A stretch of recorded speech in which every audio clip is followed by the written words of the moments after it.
Assalamualaikum everybody. Gimana kabarnya? Sehat selalu ya. Amin. Alhamdulillah, kita baru berapa hari kita nih ya? Baru 3. 2 ya. 2 ya? Iya. Oke. Kompak selalu. Amin. Ada banyak banget nih pertanyaan-pertanyaan dari teman-teman nih. Aku ngeliat komen aku di Instagram foto kita. Itu sampai 14.000 komen. Uyuh. Kamu baca ini nggak? Enggak. Masya Allah, serius? Enggak. Sibuk kan kita. Oh iya. Dan kayaknya kita perlu sedikit ngebahas nih tentang pernikahan kita gitu, karena banyak banget yang bertanya-tanya. Iya, banyak banget sih yang bertanya-tanya. Walaupun aku nggak baca komen itu, tapi emang banyak DM yang masuk gitu. Di kamu juga ya? Di aku juga. Nah, mungkin kita share ini supaya sekiranya ada kebaikan kali yang bisa diambil dan menjawab pertanyaan teman-teman semua gitu. Nah, aku pengen tanya nih, Bang. Tanya apa? Kan Bang Hawarion nih sekarang udah nikah nih. Kapan sih? Kok jadi lucu gitu ya? Iya, terus. Kapan sih Bang Hawarion tuh ngerasa siap untuk nikah gitu? Di titik kapan?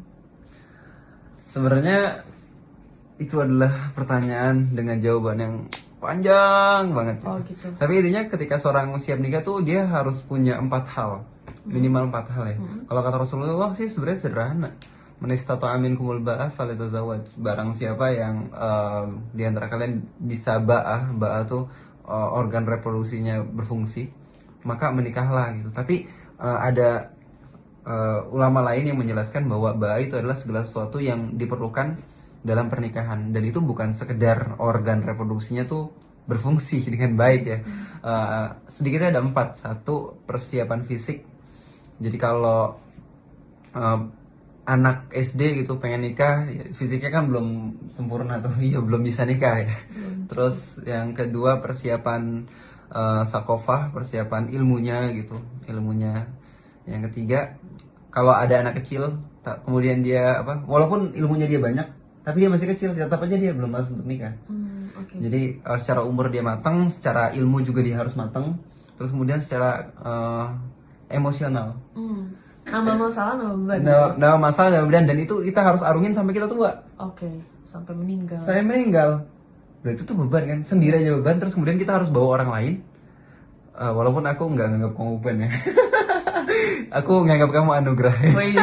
Udah. Lanjut. Dan kita harus bawa beban lain selama 35 tahun ke depan sampai kita tua, sampai kita mati. Oke. Makanya butuh kecerdasan emosional itu. Kecerdasan emosional dan ngelewati masa-masa. Mungkin di awal kita masih belum ngerti satu sama lain ya, belum tahu karakter asli segala macam, masih enjoy aja. Tapi di pertengahan, terus kemudian di akhir, bahkan sampai ada jokes gitu kan. Untuk para jomblo yang belum menikah, segeralah menikah gitu. Yang sudah menikah, bersabarlah gitu.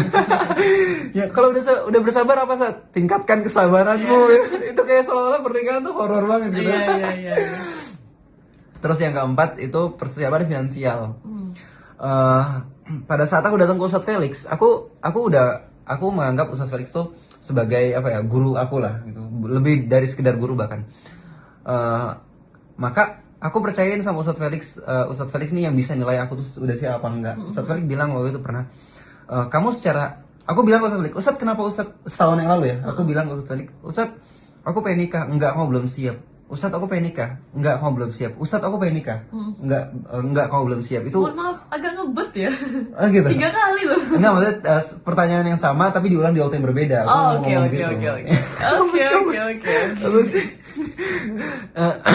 di pertanyaan pertanyaan aku tuh Ustadz Felix selalu bilang aku tuh belum siap. Terus aku sedikit ngeyel ke Ustadz kenapa nggak ngizinin aku untuk nikah gitu. Padahal aku rasa aku tuh nggak mungkin dari dalam lubuk hati aku ya, aku kayaknya nggak bakal mungkin aku tuh melanggar syariat gitu. Melanggar syariat dalam artian menzolimi istri. Kalau istri misalnya berbuat keburukan, nggak mungkin aku gampar. Nggak mungkin aku tuh siksa dia gitu. Dan nggak mungkin aku tuh nggak ngasih makan dia. Pasti aku bakal kasih makan dia kok gitu. Iya. Gitu ya. Tapi kalau Ustadz Felix bilang begini, kamu kira kebanyakan orang-orang konflik itu karena masalah syariat? Kebanyakan enggak. Tapi kenapa? Karena masalah kurangnya komunikasi. Ya enggak? Dia maksudnya pengen begini, ini maksudnya baik, terus kemudian dia nggak nangkap apa maksud baik orang ini, terus akhirnya dia cekcok. Nah, itu kan sebenarnya bukan masalah syariat tapi masalah komunikasi, gitu kan. Dan itu penting banget, masalah komunikasi, terus masalah mental itu benar-benar biasa. Terus dan yang paling penting yang kau belum punya apa? Finansial gitu.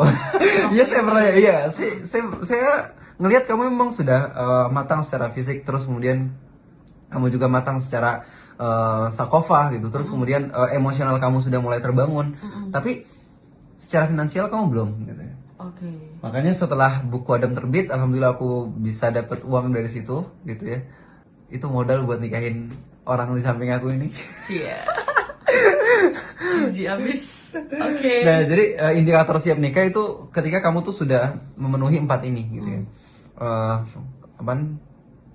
Kedewasaan, maksudnya secara umur, terus kemudian secara sakofah, secara emosional, kemudian secara finansial. Walaupun finansial ini nggak harus kamu tuh harus punya rumah dulu, nggak harus punya pekerjaan tetap dulu gitu ya. Gimana sih bahasa orang-orang yang sering ceramah tentang pernikahan? Nggak perlu penghasilan tetap, yang perlu itu tetap berpenghasilan. Iya. Itu sering diperdengarkan. Gitu ya. Dan benar sih sebenarnya, karena kebanyakan mungkin memang finansial tuh menjadi masalah yang besar ya di pernikahan di masyarakat gitu. Dan persiapannya mungkin nggak ada patokan standar harus punya berapa, harus punya apa dan lain-lain, tapi setidaknya cukup gitu untuk membangun. Betul banget. Starting point gitu ya. Ya. Uang aku juga sebenarnya nggak banyak kan, cuman kita punya gitu untuk ini tuh untuk ini. Ini jangan lebih dari segini ya gitu ya. Ini untuk ini, untuk ini, untuk ini. Alhamdulillah. Seenggaknya ada gitu ya kan. Seenggaknya ada. Kan nggak tega juga. Aku sih sebenarnya rindu aja ya. Aku sudah terbiasa hidup keras gitu. Tapi aku nggak pernah ridho dan nggak pernah rela ketika aku ngajak istri aku tuh hidup keras kayak aku gitu. Tapi hidup aku juga keras, gimana dong? Oh gitu. Sama dong. Terus sebenarnya selain daripada apa yang kita obrolin nih, kayak kesiapan nikah tuh apa aja dan lain-lain, itu banyak banget pertanyaan dari orang-orang tentang kenapa sih Hawarian tuh milih Dena. Itu banyak banget orang kepo gitu. Dan kita emang belum ngobrolin sama sekali sih. Mungkin bisa dijelaskan Pak Hawarian, silakan. Dan yang paling penting kata Mas Hawarian ini adalah dulunya yang paling penting itu adalah visi. Ketika kita sudah menetapkan satu visi satu sama lain, menikah karena visi, dan visi itu tuh untuk Allah, insya Allah cinta itu akan datang dari Allah gitu. Dan mungkin pernikahan itu akan lebih long last karena ada satu tujuan yang kita capai. Dan kalau Muslim itu tujuannya kan gak cuma di dunia gitu, tapi sampai ke akhirat. Begitu kata kamu. Iya, itu kata aku. Sudah terjawab.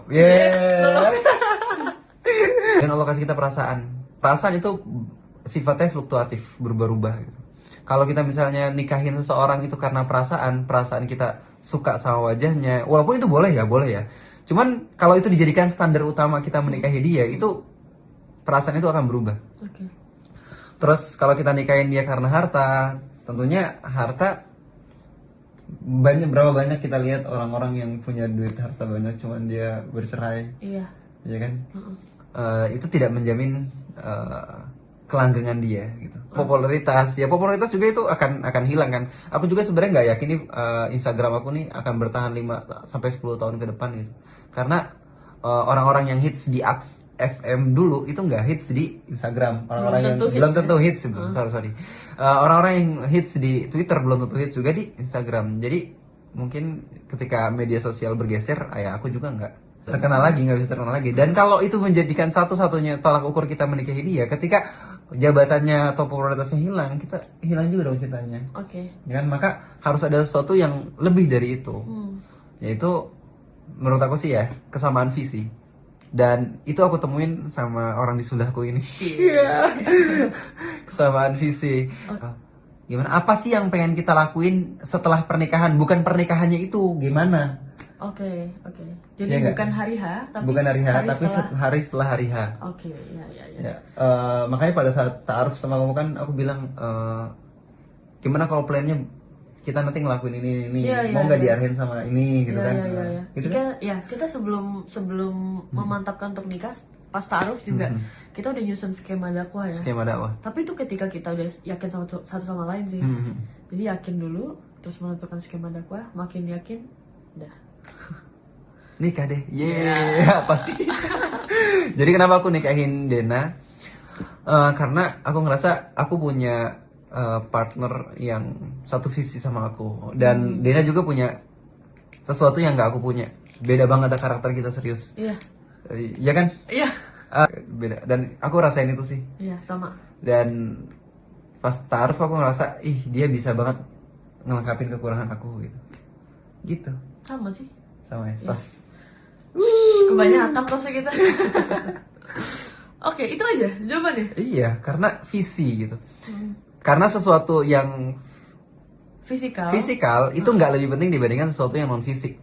Oke. Apa tuh fisikal tuh seperti apa dan non fisik tuh seperti apa? Mungkin nggak kebayang gitu di orang-orang. Oh, gimana ya jelasinnya ya? Dulu aku pernah ke Turki, teman-teman. Cie, kamu juga pernah kan? Iya, di Turki tuh masjidnya besar-besar gitu.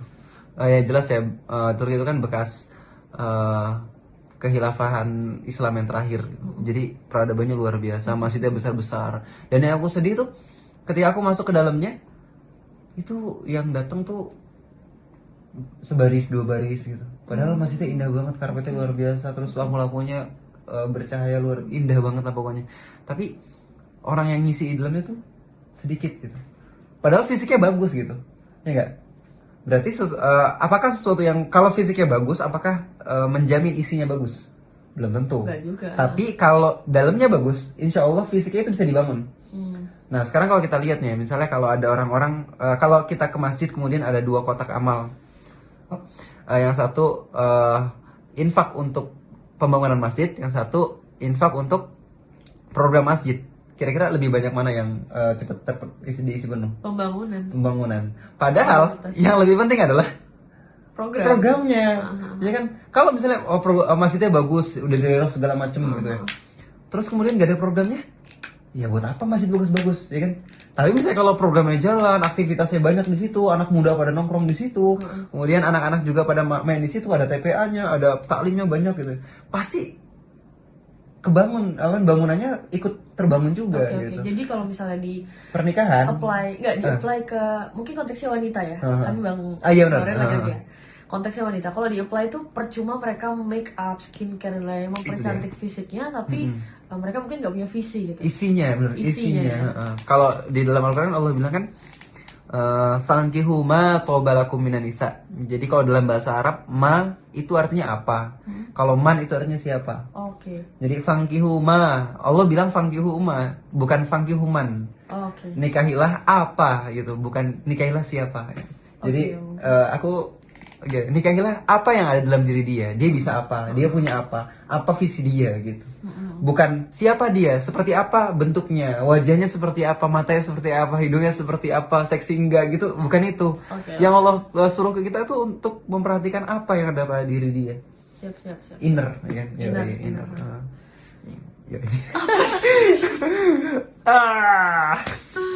Aduh, oke. Iya, paham. Jadi ketika orang itu sudah bisa menentukan visinya, mau seperti apapun rupanya, ada inner beauty yang bisa betul. Gitu ya, muncul gitu ya. I got it. Ya, udah, itu aja. Itu udah menjawab semua sih. Udah jawab semua. Masa aku ulang sih? Intinya kenapa aku milih dia karena cewek sebelah aku ini. Apaan sih? Karena cewek sebelah aku ini dia punya kesamaan visi sama aku, dan dia punya karakter yang bisa nutupin kekurangan aku. Gitu. Sip. Semoga ini bisa menjawab pertanyaan teman-teman ya. Karena ini kepoin banget sama orang-orang. Oke deh. Tunggu. Apa? Netizen juga penasaran kali. Kenapa kamu mau nerima aku? Oke, aku jawab di IG ku ya. Jawab di IG ku ya. Oke, yang pengen tahu jawabannya Dena kenapa mau nerima aku ini yang apa ya? Kaku ini gitu ya. Bisa dilihat nanti ya? Iya, bisa dilihat nanti di IG-nya Hawa. Hawa lagi. Dena. Aduh, oke, jadi segitu dulu ya. Oke, bye. Ntar kita lanjut ya. Assalamualaikum. Terima kasih buat teman-teman yang udah dengerin. Semoga ada manfaatnya dan menjawab pertanyaan teman-teman. Assalamualaikum. Assalamualaikum.